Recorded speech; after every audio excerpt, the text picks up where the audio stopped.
I ended my 10-part documentary about the fall of the Cabal with a promise. A promise to dive deeper into the story behind the darkness in this world we live in. What happened? How did we get to this point? Who is the Cabal? And what is their exact agenda? Are you ready to go further down the rabbit hole? Well, fasten your seatbelts, for this is going to be one heck of a ride. Those who rule the world, those truly in command, are referred to as the Illuminati or Cabal.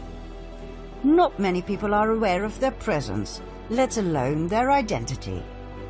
We have grown to believe that our countries are ruled by presidents, by kings and queens and governments. But the truth is, these are mere puppets on a string. Who pull the strings? This small yet mysterious and elusive group that forms shadow governments and who play the world and all of humanity like gods playing chess. Is the Cabal for real? Or is it just a myth, blown out of proportion by conspiracy theorists looking for a common enemy? The Cabal is very real. The evidence can be found throughout history, abundantly. This story covers thousands of years. It is crucial information to understand the modern-day Cabal and the evil we are dealing with. Not only that, it is the only way I can possibly reveal to you the best kept and most shocking secret in the history of mankind. Let's go all the way back in history to the most ancient civilization on Earth, Sumer. Ancient Sumer, 7 millennia ago. What we know stems back from the early writings on clay tablets, written down in cuneiform script. The Sumerian civilization was a highly developed and advanced society with grand cities, temples, and pyramids. Archaeological findings tell us the cities had amazing mosaics, elaborate streets, housing blocks, indoor plumbing, toilets with water flushing systems, and much more. The temple of Inanna at the ancient city of Uruk still baffles us today with its splendor, its vibrant colors and depictions of strange animal creatures. Inanna was the ancient Sumerian goddess associated with love, beauty, sex, war, and political power. She was later worshipped by the Akkadians, Babylonians, and Assyrians under the name of Ishtar or Asherah. Many researchers now believe she was Isis of the Egyptians, Diana of the Greeks, and Venus of the Romans. She was the consort of Baal, the deity who demanded child sacrifice. We shall later see whether this is true or not. The ancient culture of Sumer and its polytheistic religion expanded towards the northwest into Babylonia, then even further west. It went to what we now know as Canaan and Phoenicia. More about this group later. There was a second group. They went further north, all the way to the region we now call Ukraine and southern Russia, between the Black Sea and the Caspian Sea. There they took on the name Khazars and called their new homeland the Kingdom of Khazaria, after their ancestors. Joseph Chagam, king of the Khazars, explained in a letter to the foreign secretary of the Caliph of Cordoba, Hasdai ibn Chaprut, that his people were direct descendants from Japheth, son of Noah. Khazaria was right at the center of the northwestern Silk Road. Merchants who traveled through Khazaria had to pay toll, a lucrative way to swell the coffers of the kingdom. The Khazars were different than the peoples from the surrounding countries. They were described as thieves and spies.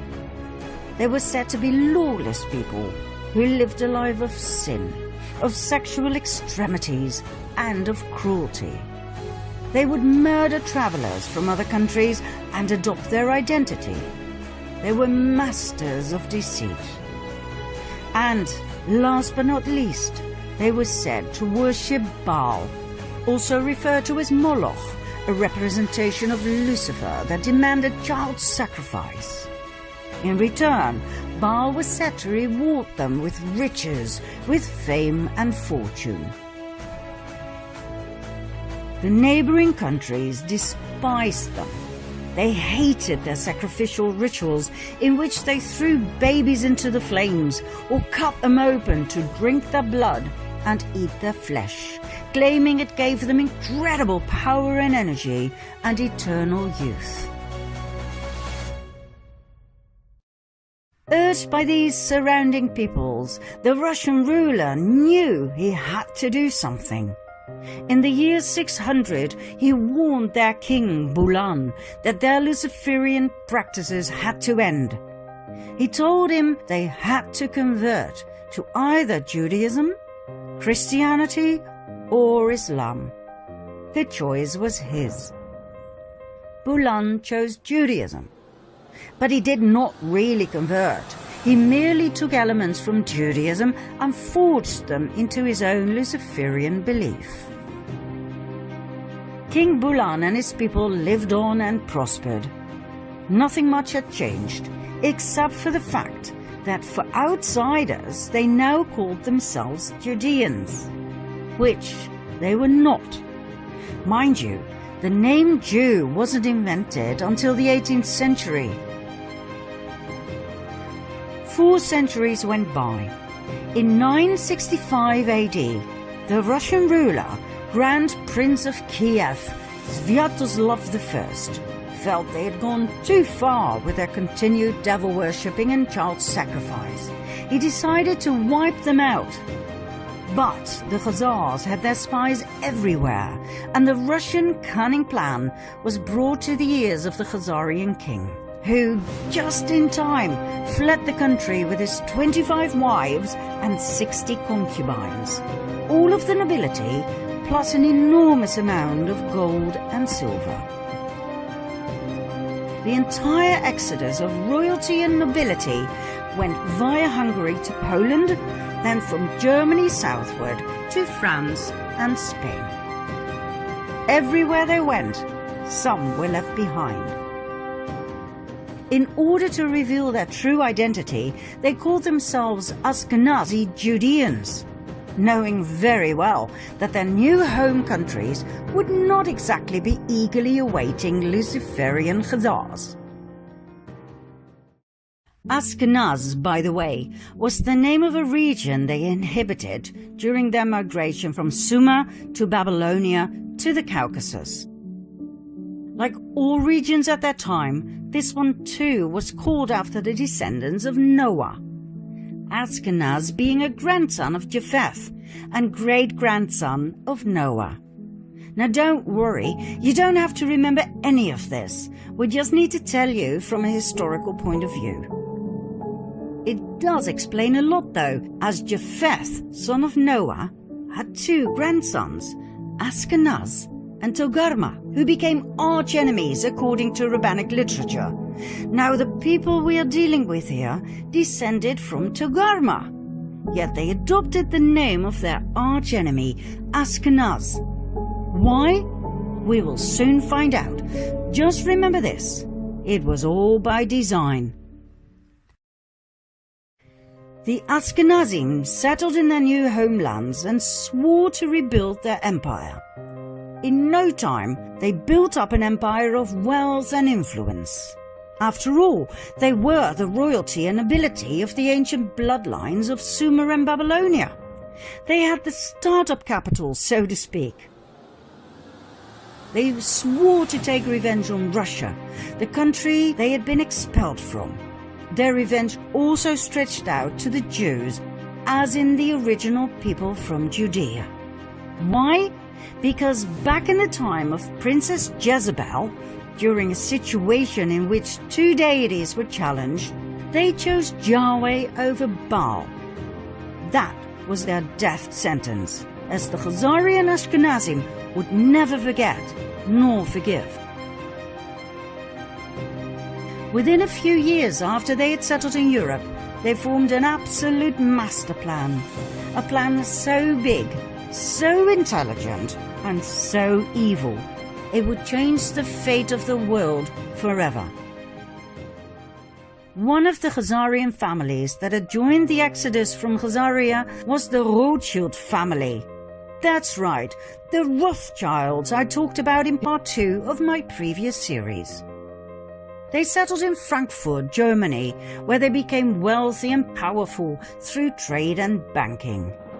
They called southern Germany Ashkenaz, as a tribute to their ancestry.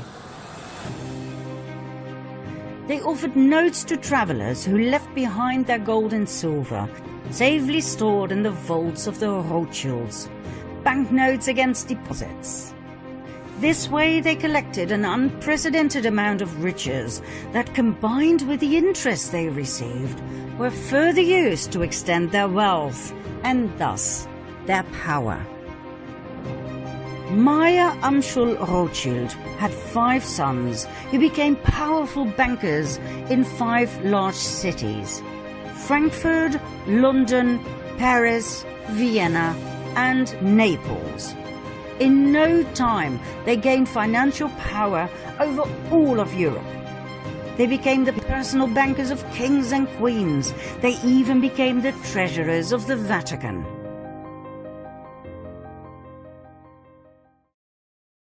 Before we continue with an event in the 18th century that has been deliberately erased from our history books, we have to pause this storyline and go back to the early Middle Ages for a second storyline. The two will meet during this 18th century event, and when they do, things will fall into place, I promise. We'll start in the age of the Crusades. In 1048 AD, an organization was founded that we refer to as the Order of Malta. They were founded in Jerusalem. Their goal was dual. One arm of the order ran a hospital in the Holy Land to tend to Christian pilgrims. The other arm was military, tasked by Rome to protect Christians against the local Muslim population. Their symbol? The equal-armed Maltese cross.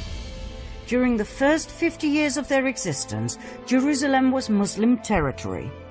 The amount of Christian pilgrims who went to Jerusalem was limited, even by Islamic law. In 1096 AD, the first of 9 wars broke out. They became known as the First Crusade. The Crusades were religious wars initiated and supported by the Roman Catholic Church. Their goal was to recover the Holy Land from Islamic rule. 3 years after the Crusaders had left for the Holy Land, this goal was achieved. Godfrey de Bouillon and his brother Baldwin, leaders of the First Crusade, became rulers of Jerusalem. The Crusades may have been romanticized in literature and movies, but the truth is, they were insane religious wars focused on nothing but death, destruction, and forced conversion. An estimate of nearly 2 million people died. In 1118, a French knight by the name of Hugh de Payan founded a military order together with 8 relatives and friends. They called the order the Poor Knights of the Temple of King Solomon, later known as the Knights Templar. This order sprang forth from a secret society called the Prieuré de Sion, the Priory of Zion, an order that, by the way, is still alive and active today. With the support of the King of Jerusalem, the Knights Templar set up headquarters on the sacred Temple Mount. Their official goal was to protect pilgrims on the way from Europe to Jerusalem. In and of itself, this is fascinating. 9 knights were officially appointed to protect Christian pilgrims over a distance of 4,000 to 5,000 kilometers. God only knows how they did it. Their not-so-official goal was to rebuild the Temple of Solomon that had been destroyed in 586 BC by the king of Babylon, Nebuchadnezzar. Why this was so important to them, we will show later on. In 1129, the Order of the Knights Templar received the official support of the Roman Catholic Church. The order grew abundantly and donations came pouring in from all over Europe. The knights adopted a code of conduct in which they swore unfailing obedience to the master. According to researchers, the principle of obedience made the Knights Templar lethal. They acted swiftly and with certainty to do as they had been commanded. A force of Templars became an extension of the will of its commander, the Grand Master. At the height of their power, the Order of the Knights Templar comprised of almost 20,000 members. Only 10% were armed knights. The other 90% took care of infrastructure and logistics. Even though the knights had sworn to a life of poverty, the order was excessively rich, owning large plots of lands, farms, vineyards, mills, horses, arms, equipment, the island of Cyprus, and an impressive fleet of ships. All the way from Europe to Jerusalem, in every city, they had monasteries, castles, churches, universities. They were so powerful they did not need to obey local laws. They could pass freely across all borders. They didn't have to pay taxes, and they were exempt from all authority except that of the Pope. Furthermore, everything they took from the Muslim population that they subjugated and murdered on their way was given to the order. Did they have these privileges in writing? Oh yes, Pope Innocent II took care of everything by signing the papal bull Omne Datum Optimum in 1139. All the order had to do was swear obedience and allegiance to the Pope. There was one area, though, in which the Templars truly excelled: banking. They had a network of banks in many countries that enabled pilgrims to deposit assets in their home countries and withdraw funds in the Holy Land. By the 13th century, the Templars had become such competent and trusted bankers that European kings and nobles who embarked on crusades to the Holy Land often forwarded large cash sums to the Templars that could be withdrawn later so they could pay their armies. The Templars even gave out loans to rulers. They excelled in everything they did, for which they were overloaded with donations, gifts, fame and fortune. However, in the early 14th century, the Knights Templar met their final destiny: King Philip IV of France. This man was heavily indebted by the order. When he asked for even more loans, the order refused. King Philip decided it was time for the Knights Templar to meet their maker. On Friday the 13th of October 1307, a multitude of knights were arrested, including their Grand Master, Jacques de Molay. After years of imprisonment, he and many others were burned at the stake. Medieval documents state that Molay called out a curse over the king and the Pope, Clement V, who had failed to protect them against the wrath of the king, and who had even dissolved the order through his papal bull, Vox in Excelso. Although the Pope dissolved the order, he did not formally condemn it, which would have been normal in those days. 1 month later, Pope Clement died. 8 months later, King Philip died. Ironically, the Pope's body was burned to ashes by a fire that was caused by lightning that struck the church where he was lying in state. The king died of a stroke he suffered during a hunt. But, contrary to what our history teachers have told us, the Order of the Knights Templar did not end here. New orders were founded with new names that were basically the continuation of the Knights Templar. Think Military Order of Christ in Portugal, Supreme Order of Christ in Italy, and so on and so forth. In every European country, the Knights Templar simply lived on the way they had, as if nothing much had changed. Only the order names had. The Order of the Rosicrucians appeared, founded by Christian Rosenkreuz, a German aristocrat. Was it connected to the Knights Templar? Absolutely. The sign of the equal-armed cross of the Knights Templar was combined with a rose. It can be found in medieval churches across France, Spain and Portugal. Yet another secret order was founded in 1534. 2 centuries, 2 decades and 2 years after the official dissolution of the Order of the Knights Templar, the Jesuit Order. The Jesuit Order was a Catholic religious order founded in Paris. Make no mistake though, the Jesuit Order was not an order of pious monks worshipping Jesus from within the walls of their safe monasteries. It was a military order of extremists who had sworn an oath of absolute submission and obedience to the Pope and to their superior general. Let's have a look at their initiation oath.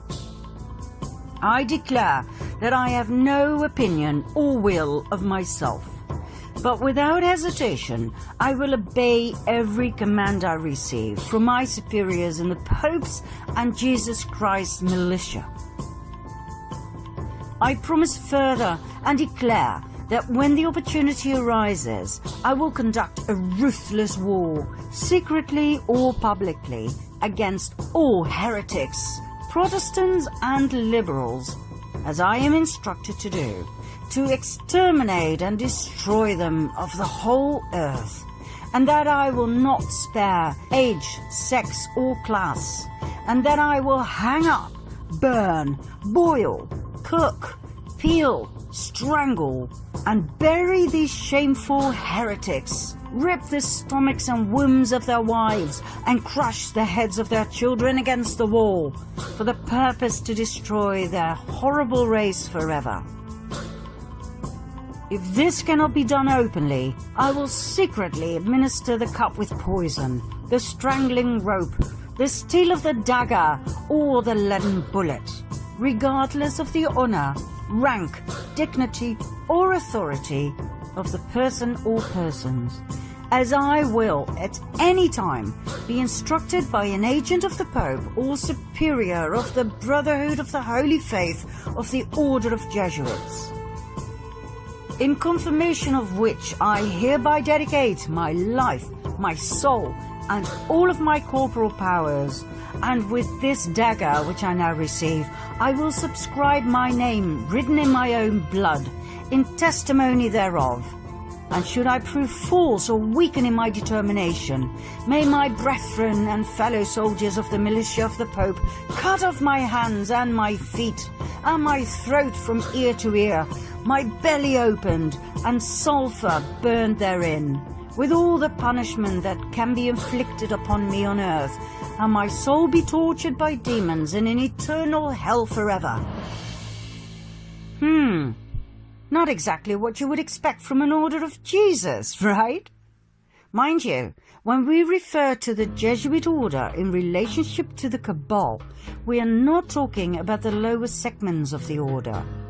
I personally know of Jesuit priests who are wonderful human beings and who've brought a lot of beauty and wisdom into this world.